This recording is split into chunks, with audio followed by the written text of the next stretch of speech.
So Bihar లో general గా ఎన్నికల్లో గెలుపు ఓటములు పెద్దగా పట్టించుకోవాల్సిన అవసరం లేకపోయినా ఈ రోజు అధికారంలో ఉన్న పార్టీ బీహార్ లో ముఖ్యమంత్రి స్థానంలో ఉన్నది బీజేపీ. అవును, వాళ్ళు కోయలేషన్ లో నితీష్ కుమార్ గారితో అధికారంలో ఉన్నటువంటి ఒక రాజకీయ పార్టీ. నార్మల్ గా చూసినప్పుడు మనం టేక్ ఎనీ ఎలక్షన్, అధికారంలో ఉన్న రాజకీయ పార్టీ ఇలాంటి బై ఎలక్షన్స్ వచ్చినప్పుడు వాళ్ళ శక్తినంతా ఒడ్డి వాళ్ళే గెలుస్తారు.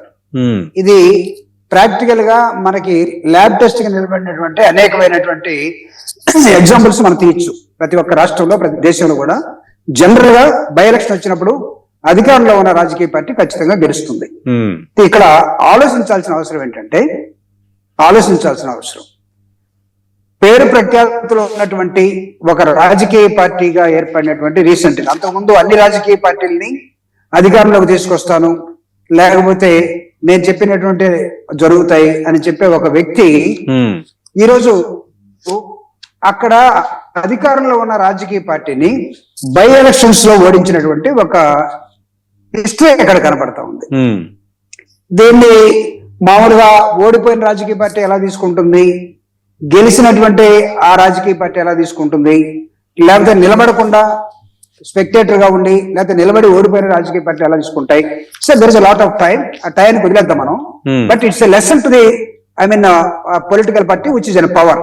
వాళ్ళకి బై ఎలక్షన్ లో ఓడిపోవటం అనేది, ఇందాక పాపం ఆంజనేయ రెడ్డి గారు చెప్పినట్టుగా మేము అన్ని లెక్కేసుకుంటూనే ఉన్నాం, అయినా సరే మాకు తప్పట్లేదు, మేము దీన్ని తీసుకుంటున్నాం పాజిటివ్ గా, చాలా పాజిటివ్ గానే చెప్పడం జరిగింది. దీన్ని నా యాంగిల్లో, వైఎస్ఆర్ కాంగ్రెస్ పార్టీ యాంగిల్లో అధికారంలో ఉన్న రాజకీయ పార్టీకి బై ఎలక్షన్ లో ఒక సీటు ఓడిపోవటం అనేది బిగ్, ఐ థింక్ దాని సెట్ బ్యాక్ అని భావిస్తాం.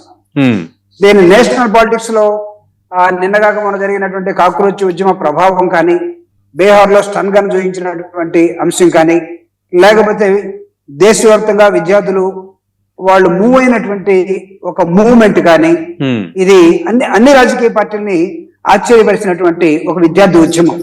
ఎందుకంటే 80 నుంచి విద్యార్థి ఉద్యమాల్లో ఉన్నటువంటి ఒక వ్యక్తిగా ఎక్కడ చూసినా సరే మొన్నటి విద్యార్థి ఉద్యమం భారతదేశ రాజకీయాల్లో చాలా చాలా స్పష్టంగా, చాలా కీలుగా 70-77 సంవత్సరాలు ఉన్న రాజకీయ పార్టీ నాయకులకు కానీ, లేకపోతే చరిత్ర ఉన్న రాజకీయ పార్టీలకు కానీ విద్యార్థులు శాంతియుతంగా చేసి వాళ్ళు అనుకున్న దాన్ని సాధించి పెట్టినటువంటి ఒక లెసన్ ఏదైతే అంటే దాని ఇంపాక్ట్ ఉందంటారా మీరు బంకిపుర ఫలితం పైన?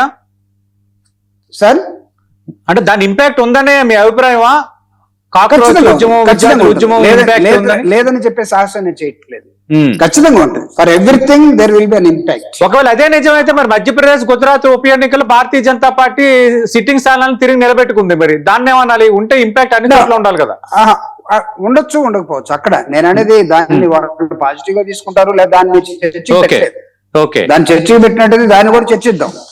So now the item is only ఇతను ఎలా అక్కడ గెలిచాడు అనే దాని మీదే మనం మాట్లాడుతూ ఉన్నాం. కాబట్టి the impact of the Jantar Mantar, impact of the cockroaches, బొద్దింకలు ఖచ్చితంగా ఉందని భావిస్తాం.